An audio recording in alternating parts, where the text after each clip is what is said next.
Mi nombre es Giovanna Torrero, del Instituto Tecnológico de Tijuana. Voy a exponer para la materia control estadístico de la calidad y el tema es planes de muestreo de aceptación. Lo que tenemos en planes de muestreo de lo que es aceptación, los conceptos básicos. El concepto de muestreo de aceptación es el proceso de evaluación de una porción de los productos de un lote con el propósito de aceptar o rechazar el lote completo. La ventaja principal de muestreo es la economía. A pesar de los algunos costos adicionales para diseñar y administrar los planes de muestreo, el menor costo de inspeccionar solo parte del lote da como resultado una reducción de los costos totales. Además de esta ventaja principal, existen otras. Administrar un grupo menor de personas para inspeccionar es menos complejo y menos costoso. Existe un daño para el producto, es decir, el manejo de incidentes en la inspección es en sí una fuente de defectos. Se dispone del lote en un tiempo, que es el calendario menor, de manera que la programación y el envío mejoran. Se minimiza el problema de la monotonía y los errores de inspección inducidos por la inspección del 100%. El rechazo, en lugar de la clasificación, de los lotes no conformantes tienden a ser más drásticas las deficiencias de calidad y a premiar a las organizaciones a que busquen medidas preventivas.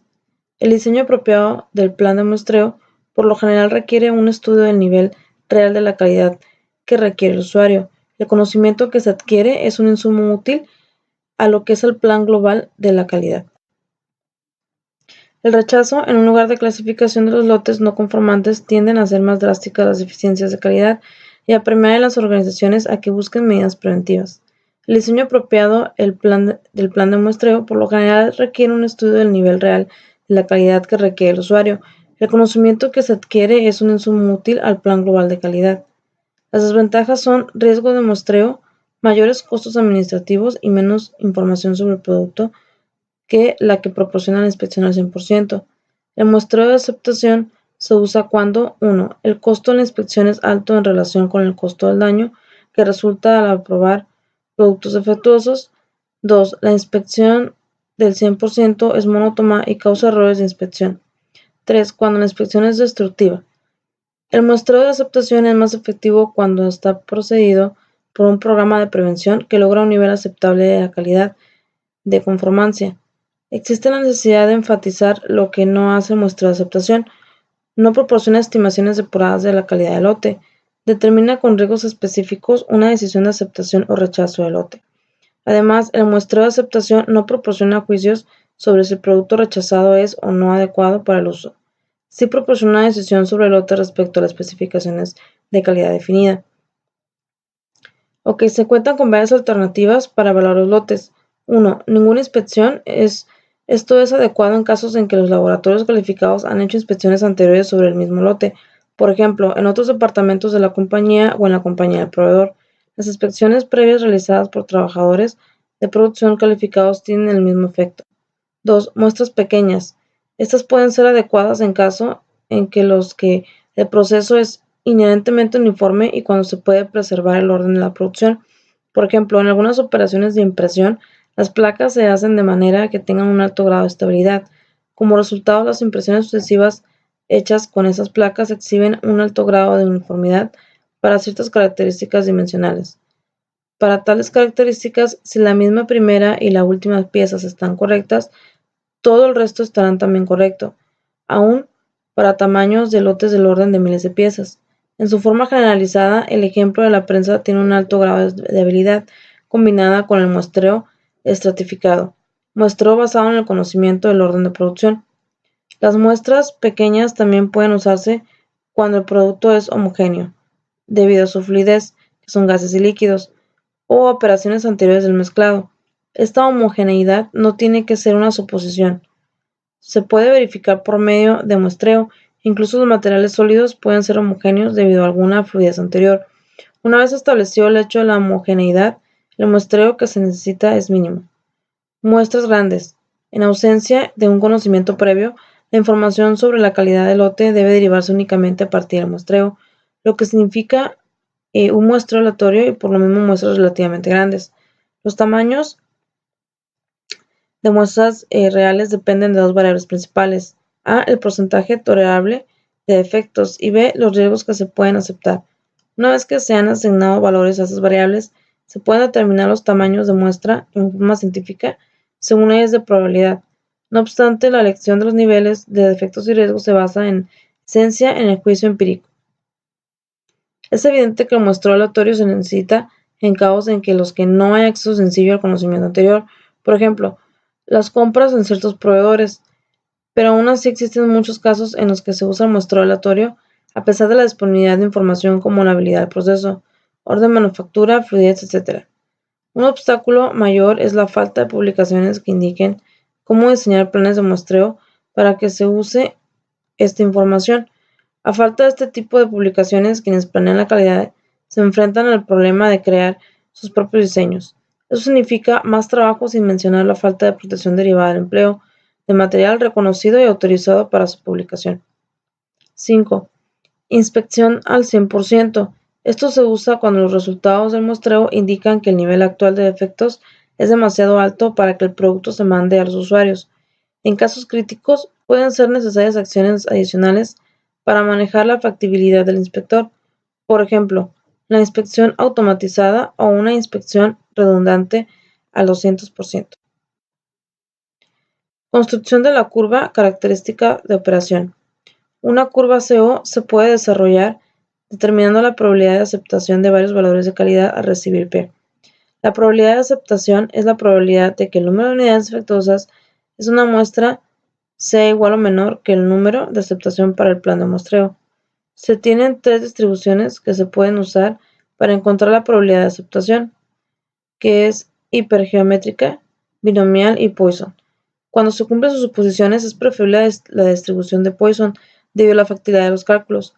La distribución de Poisson conduce a una buena aproximación para el muestreo de aceptación cuando el tamaño de la muestra es por lo menos 16, el tamaño del lote es al menos 10 veces el tamaño de la muestra y P es menor que 0.1. La función de distribución Poisson según aplica al muestreo de aceptación, que es la P es exactamente R unidades defectuosas en la muestra de N, que sería E igual a E menos NP por NP la F sobre R, la R sobre R. La ecuación se puede resolver usando una calculadora o usando la tabla de distribución de Poisson. Esta tabla es la probabilidad de que haya R o menos unidades defectuosas en una muestra de N a partir de un lote que tiene una fracción P de unidades defectuosas. Para ilustrar la probabilidad, un lote con 4% de unidades defectuosas se calcula NP como 125 entre paréntesis 0.04 igual a 5.0. La tabla dice entonces que la probabilidad de 5 unidades defectivas o menos es de 0.66. La curva 1 de la anterior figura indica esto como el valor PA para una calidad de lote que es del 4% defectivo. La tabla de Poisson se encuentra al final del capítulo. El procedimiento para establecer la curva de un plan de muestreo es el siguiente. Uno es disponer los encabezamientos de la tabla de la columna PA como sigue. Podemos ver, tenemos aquí los ciertos datos que nos está mostrando una tabla, donde N es el tamaño muestral, NP, que sería el número de defectuosos, tenemos la P, que sería la fracción defectuosa, y tenemos la PA, que en este caso es la probabilidad de aceptación. Esas son ya información determinante, ¿no? Ok, nos pasamos al siguiente, que es análisis e interpretación de la curva característica. La comparación de las curvas características de la figura anterior y la siguiente figura muestran que, a pesar del mayor número de muestras defectuosas permitidas por el plan anterior, este constituye un plan de aceptación mejor, en el sentido de que brinda riesgos más favorables al consumidor. Esto no quiere decir necesariamente que sea mejor desde el punto de vista económico, sino que ciertamente el riesgo de aceptar producto de calidad inferior a la deseada es menor con este plan. Con este plan de la siguiente figura no se aceptarán virtualmente lotes con un 6% de piezas defectuosas. Sin embargo, ambos planes tienen casi el mismo requisito del nivel de calidad del 1% defectuoso. Aquí podemos ver que en el límite, bueno, tenemos una curva donde tenemos desde un límite superior a inferior, pero tenemos por aquí hay una media, ¿no? En esta parte. Aquí tenemos lo que es la probabilidad de la aceptación y aquí tenemos la calidad entrante. Tenemos que la muestra o el número de datos de 85 y tenemos que la C es igual a 2, que está en esta altura. Para el receptor, el factor más importante en el uso de muestreo es el tamaño absoluto de la muestra. Cuanto mayor es la muestra, menor es el riesgo que corre el consumidor. Por el contrario, la concesión de uno o más defectuosos en la muestra se traduce en un menor riesgo que rechace para el productor. Vamos a pasar al siguiente tema, que sería uso de las tablas de muestreo, como lo que es 1000 STD, 414, 105D y Dodge Roaming. Ahora veremos cómo se utilizan las tablas, para la cual empezaremos viendo el uso de las tablas y procedimientos de Dodge Roaming, y posteriormente en los siguientes 2 puntos de este capítulo se verán cómo trabajan las tablas y procedimientos para el caso del muestreo de aceptación por atributos y los de muestreo de aceptación por variables, que sería 1000-STD414. En la década de los 20, HF Dodge y HG Roaming diseñaron un juego de tablas de inspección para la aceptación del producto lote por lote mediante el muestreo de atributos. Estas tablas se basan en dos de los conceptos expuestos en el capítulo 8, que es el nivel de calidad. Tenemos lo que es el límite NSL y el límite de la calidad media de salida, que es LCMS. Por cada uno de esos conceptos hay tablas tanto para muestreo sencillo como doble. No hay tablas para el muestreo múltiple. En el texto presente solo se ha incluido el muestreo sencillo. La ventaja principal de las tablas de Dodge Roaming es la reducida inspección necesaria para un procedimiento de inspección determinado. Esta ventaja hace especialmente atractivas las tablas en la inspección que se hace en el mismo sitio donde se obtienen los productos. 1. El nivel de calidad límite, que es NCL. Estas tablas se basan en la probabilidad de que un lote en particular, cuyo porcentaje de no conformidad sea igual al NCL, resulte aceptado. Esta probabilidad es el riesgo del consumidor. Tenemos que...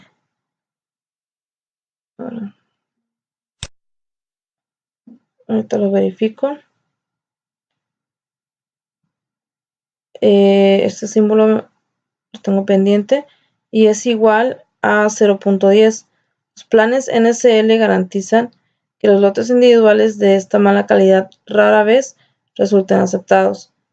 Hay dos juegos de tablas NSL, uno para el muestreo sencillo y otro para el muestreo doble. Cada juego tiene tablas para valores de NSL, que es de 0.5, 1.0, 2.0, 3.0, 4.0, 5.0, 7.0 y 10%, con un total de 16 tablas. Para propósitos de explicación, se muestra la tabla 9-6 para muestreo sencillo, empleando NSL, que sería aún igual del 1%. No se publican las tablas de los demás valores de NSL. Para usar las tablas, antes hay que tomar una decisión acerca de que si se va a utilizar el muestreo sencillo o el muestreo doble. Además, el NSL tiene que calcularse. Una vez que se sabe cuál es el tamaño del lote y el promedio del proceso, es fácil obtener el plan de muestreo de aceptación.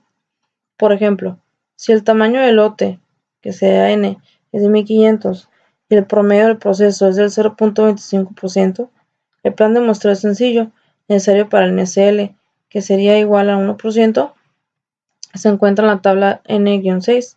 La respuesta es, tenemos que el número de lote, el tamaño del lote es de 1500, N de 490 y C que es igual a 2. Como lo podemos ver en la siguiente tabla. Es una tabla de inspección, ¿verdad? Por muestreo sencillo de Dodge Roaming, basada en el límite de calidad de NSL al 1% o igual al 1%. Tenemos aquí el tamaño del lote, que va del 1 a 100,000, Y tenemos aquí los datos, ¿no? Tenemos separados. Tenemos aquí el 0 a 0.10, el 0.11 a 0.10, 0.11 a 0.20, sucesivamente. Tenemos en el límite de la calidad media de la salida, que es LCMS. Los planes de muestreo para el concepto LCMS, se concibieron como respuesta a necesidades surgidas en cierta situación de fabricación. Cuando se especifica la cantidad de lote, como es el caso de los lotes del cliente homogéneos, es aplicable al concepto de LCMS, pero también es aplicable cuando el lote inspeccionado una subdivisión conveniente del flujo de un producto para propósitos de manejo de materiales que son no homogéneos. Los planes LCMS limitan la cantidad de la calidad pobre de la salida con base a un promedio, pero no ofrecen garantía alguna en el caso de los lotes individuales. Las tablas para el LCMS tienen un grupo para muestreo sencillo y otro para muestreo doble. Cada grupo tiene tablas para valores LCMS que va desde el 0.1 hasta el 10%, lo que da un total de 26 tablas. Para propósitos de explicación, en la tabla 9.7 se muestra una tabla para muestreo sencillo en el que el LCMS es igual a 3%. No aparecen las tablas de los demás valores de LCMS. Además de definir si se utilizará muestreo sencillo o doble, también se necesita el valor de LCMS. El tipo de muestreo, que puede ser sencillo o doble, y el LCMS indicarán qué tipo de tabla habrá que usar. Una vez conocido el tamaño del lote y el promedio del proceso, se puede definir el plan de muestreo de aceptación. Por ejemplo, si el tamaño del lote es igual a 1500 y el promedio del proceso es de 1.60, el plan de muestreo sencillo requerido es de un 3%, y esto se puede localizar en la siguiente tabla, ¿no? La respuesta es que tenemos un número de muestreo de 1500 con un número de 65 y un CI de 3, como lo muestra la siguiente tabla. Ahora tenemos el LCS al 3% y con su tamaño de lote, ¿verdad? El 1 hasta 100,000. Y tenemos las cantidades aquí, ¿no? Que van del 1 al 3.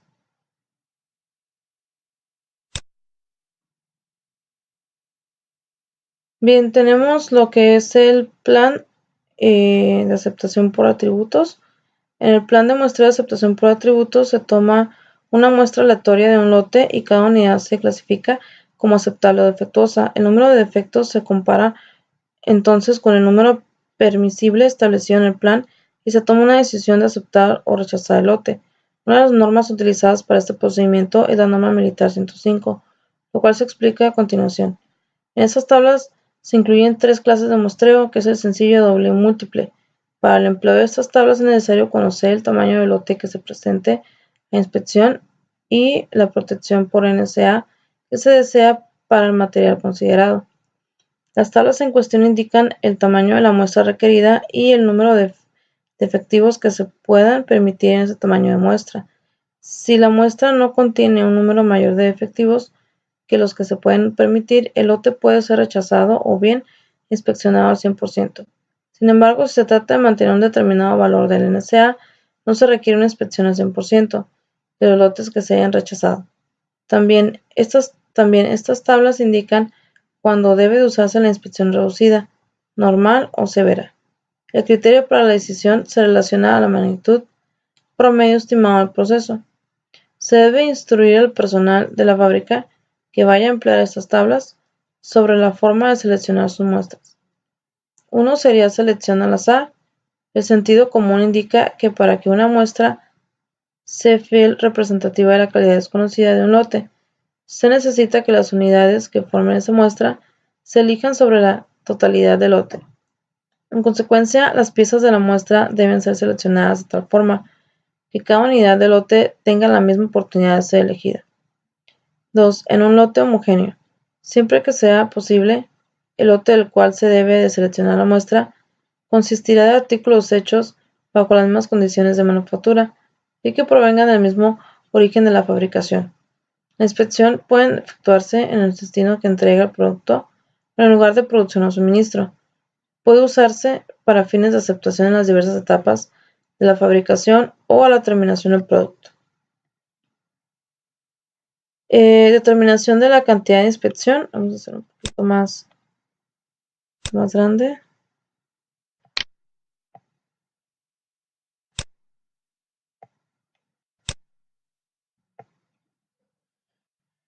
El factor más importante en el muestreo es el tamaño absoluto de la muestra, que es el nivel de inspección. Es el término usado para indicar la cantidad relativa de inspección realizada. Diferentes niveles de inspección dan aproximadamente la misma protección al productor cuando suministra el material de calidad aceptable, pero ofrecen diferentes protecciones al consumidor. La tabla 1 comprende 3 niveles de inspección, considerando que el nivel 2 como normal, la cantidad relativa de inspección correspondiente a los 3 niveles en el siguiente. A los 3 niveles es el siguiente. Tenemos aquí que el nivel de inspección y tenemos la cantidad relativa de inspección. Tenemos en la inspección número 1 la mitad de lo normal, en la inspección número 2 que es normal y la inspección número 3 que sería el doble de lo normal. Tenemos aquí la tabla con las letras de los códigos, que es el tamaño del lote, que empieza del 2 y va hasta más de 50,000. Están los niveles de inspección especiales, que se clasifican ya sea S1, S2, S3, S4, y los niveles de inspección, que son los niveles del 1, 2, 3. Tenemos aquí una tabla sencilla con lo que es un plan normal de inspección, o que le llaman un master chip. Se alcanza a distinguir muy bien porque la imagen se expandió y no tiene mucha capacidad, pero de igual manera a grandes rasgos prácticamente la tabla aquí nos está indicando los tiempos que se está tomando y qué fue lo que se estuvo realizando, ¿no? Hacia dónde se fueron los movimientos. Acá abajo lo especifica.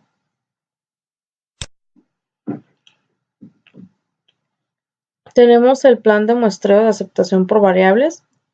Se toma una muestra y una medida de una característica de calidad específica de cada unidad.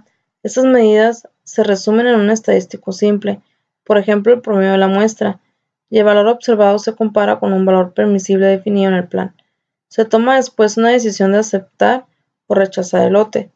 Una ventaja importante de un plan de muestreo por variables es la información adicional proporcionada en cada muestra que a su vez da como resultado tamaños de muestras menores si se comparan con un plan por atributos, que tiene los mismos riesgos.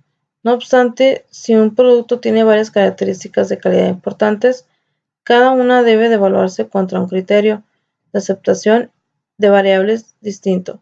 Por ejemplo, deben obtenerse valores numéricos, el promedio de la desviación estándar para cada característica calculada. Se ha dado preferencia en la industria en los sistemas de inspección no pasa que los sistemas de muestreo por variables. Muchas razones han influido para que esta situación, entre las que se puede mencionar la relativa falta de reconocimiento de la efectividad del muestreo por variables y en muchos casos escaseces de muchas empresas de equipos adecuados para la medición y tal vez de mayor importancia, la carencia de destreza para el carácter de precisión que se debe alcanzar por el sistema de mediciones. Aunque esta situación ya está cambiando rápidamente debido a la mayor precisión que se requiere en el mercado de consumo, además de que en la actualidad se puede contar con equipos de medición más precisos. De igual importancia es el hecho de que el muestreo por variable resulta menos costoso en la mayoría de los casos que el muestreo pasa no pasa, puesto que se puede obtener la misma información con un tamaño de muestra más pequeño. Tenemos lo que es la aplicación del muestreo de aceptación por variables. Las condiciones corrientes para la aplicación del muestreo por variables para aceptación son las siguientes.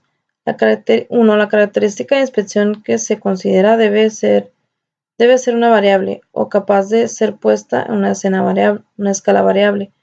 La inspección por atributos es demasiado costosa, tiempo de inspección, naturaleza destructiva del ensayo, etc.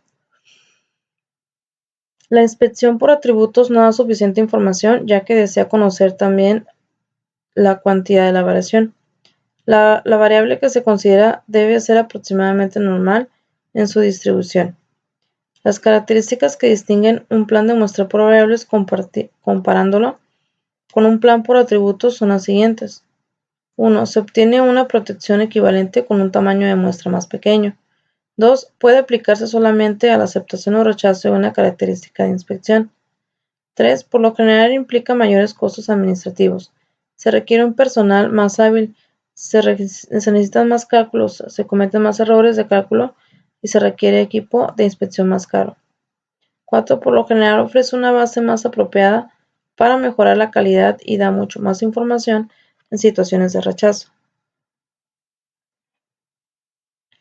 Ok, esta es lo que es la información respecto a lo que son los planes de muestreo por lo que es aceptación. Posteriormente vamos a mostrar lo que ha sido ya el avance totalmente de lo que es el proyecto, ¿de acuerdo?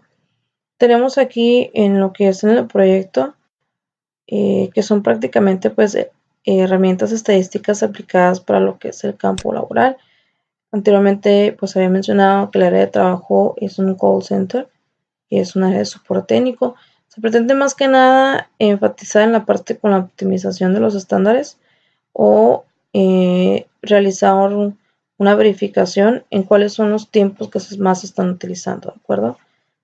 Aparte que se requiere como optimizar tiempos internos nada más, de tiempo de comida, tiempo de utilización de baño o tiempo de utilización de supervisor, entre otros. Se manejó en esta parte que estos iban a ser los datos a trabajar o cuantitativos. Aquí tenemos una lista mensual que nos indica todos los rubros o indicadores que la gente tuvo durante un mes.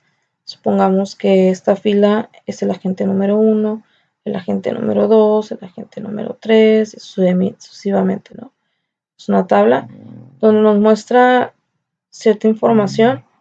Por ejemplo, un operador que trabaja, tiene un horario, su jornada laboral, perdón, es de 8 horas. Pero en esas 8 horas todavía le tenemos que restar el tiempo de comida y el tiempo de baño. En este caso, que serían 45 minutos. Entonces, realmente su tiempo laboral trabajable, entonces serían, en lugar de 7.5 van a ser 7.5 van a ser 7.25 horas al día. Entonces, esta persona que es un agente o este trabajador, como trabaja el método de medición es por medio de un sistema donde todo se registra, tanto todo lo que hace en sus tiempos al día. Entonces tenemos por aquí ciertos rubros donde, por ejemplo, medimos la ocupación que la gente tuvo al mes, es decir, el tiempo que la gente estuvo trabajando en línea, su tiempo real, ¿no? Supongamos que al día trabaja 7.25 porque ya restamos su tiempo de comida y de baño, ¿ok? Entonces tiene 7.5 horas para poder realizar su trabajo, de las cuales estamos midiendo ahí todavía cuál fue su tiempo real trabajable, ¿no? Y cuál fue su tiempo disponible o su tiempo available, que lo manejamos de esta forma. Por ejemplo, el agente número 1, que es la celda número 1, tuvo una ocupación mensual del 94.28%. O sea, del 100% el agente estuvo ocupado en su tiempo trabajable 94%. Por lo cual también tuvo una disponibilidad o tiempos muertos de 113 minutos. Supongamos 113.56, casi 114 minutos acumulables en todo el mes. Y así sucesivamente, ¿no? Estos son datos cuantitativos, datos tomados de lo que es el sistema. Y hay otros rubros como por ejemplo la utilización que se maneja en esta área. Se maneja también el tiempo que estuvo en llamada, el tiempo que estuvo también en baño. O sea, hay muchas mediciones, ¿no? Todo se mide. Entonces, aquí les mencionaba que para una jornada laboral que equivale a 8 horas por día y con un tiempo auxiliar de 45 minutos, que es un comida y baño, se requiere tener una ocupación mensual del 90%, ¿de acuerdo? Pero este 90%, ok, bien, y esto es un espacio o el número de muestra son de 57 operarios, pues de los cuales cada uno tiene que tener una meta de ocupación, ¿no? Al mensual para que puedan llevarse su bono. En la siguiente gráfica se tomaron tiempos y esto fue lo que resultó de un mes. Se realizó los siguientes histogramas para identificar porcentajes y medidas, que en este caso fueron los siguientes, ¿no? Entonces, bueno, aquí tenemos en el histograma que sí. Ok, aquí tenemos en lo que es en el histograma el tiempo de baño mensual utilizado por los agentes, en el cual se está indicando la media, la desviación estándar y el número de la muestra, que en este caso sería 57 operarios. Nos está manejando aquí la frecuencia y nos está manejando aquí, se les está midiendo el tiempo de baño mensual. Aquí tenemos el Minitab. Vamos a ver el tiempo. Ok, ese es el tiempo de baño mensual. Vamos a agregar.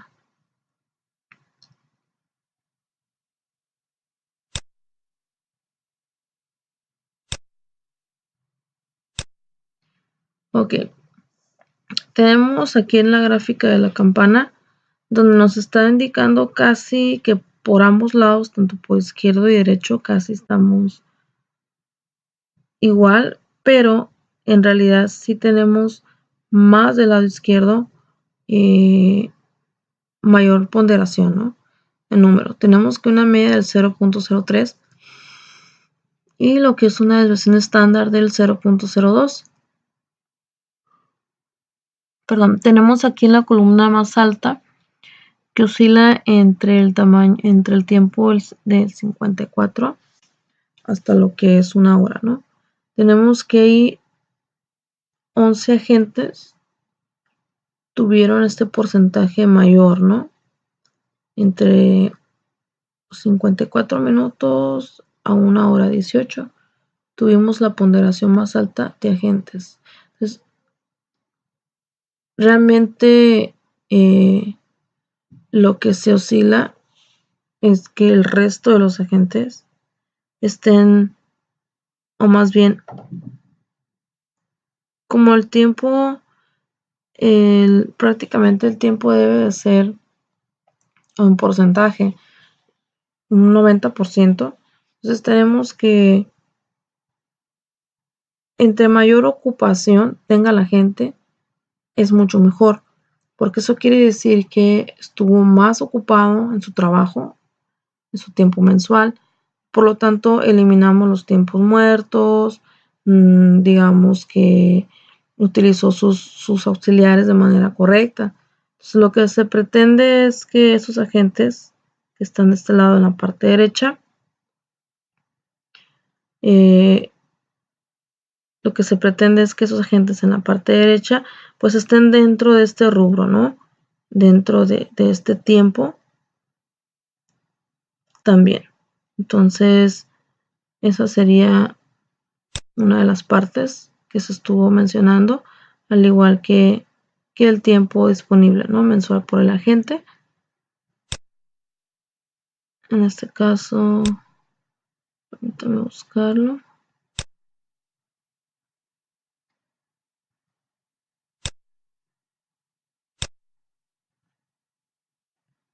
El tiempo disponible es el tiempo que la gente acumuló en el mes disponible, es decir, no teniendo trabajo. Si tenemos una ponderación un poquito más alta en esta parte, y esta parte pues sí se quiere reducir, ¿no? Lo ideal es que la gente esté más tiempo ocupado que con tiempo disponible, no muerto. Eso significa que ahí ya entran otros factores, estuvo mucho tiempo en otros auxiliares, o no tomó llamadas, o pueden ser varios factores, ¿no? Entonces, es la parte en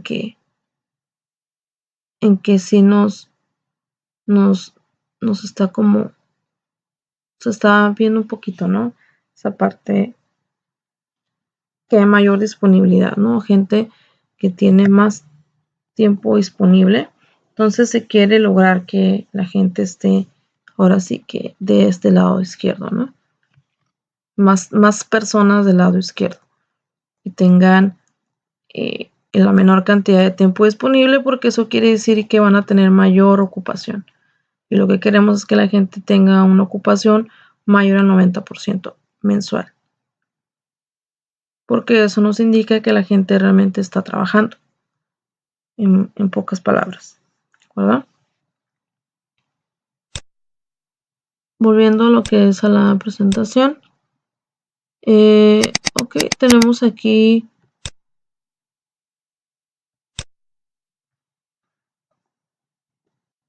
tenemos estas gráficas que las acabo de mencionar, pero se puede obtener por medio de una gráfica, un sumario. Tenemos una ocupación promedio. Esta va a ser la ocupación promedio que se obtuvo. Aquí tenemos a un lado la media, que son de 4.8, y la desviación estándar de 0.99, y aumentó un poco, ¿no? Entonces esto nos va a indicar que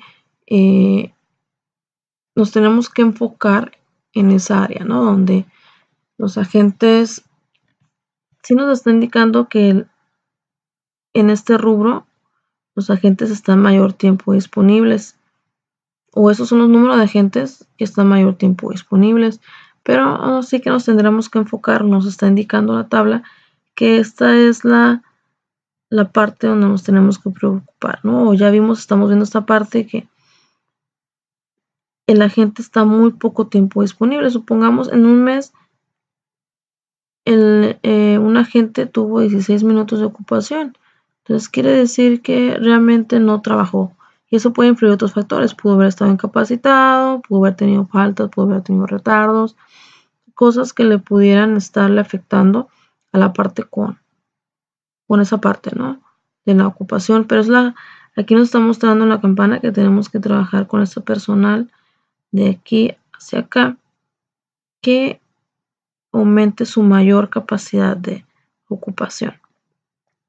Y esto es lo que nos está mostrando la gráfica. Aquí tenemos un sumario, un reporte, donde nos está indicando que al menos entre esta parte de aquí, 12 a 20 agentes, sí están dentro del rango, ¿no? Incluyendo esta parte. Es esta parte de aquí en medio. Nos está mostrando que esta cantidad de agentes sí está obteniendo esa ocupación, pero esta cantidad de agentes no está llegando. Y así tenemos por ahí este método de sumario fue realizado con un 90% de confiabilidad. Tenemos aquí la media, que es de 0.90, y una desviación estándar de 0.01. En realidad casi no tiene mucho efecto, ¿no? Porque tiene una variancia muy mínima, al igual que tenemos un nivel de confianza del 99% contra el intervalo mediano y la desviación estándar.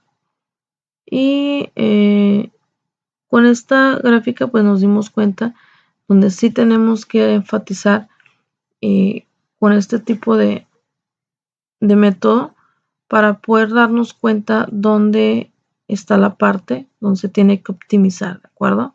Lo cual es la parte que más se va a tener que optimizar. Y pues esto sería todo, ¿verdad? Por nuestra parte. Eso sería todo de parte de lo que es la presentación.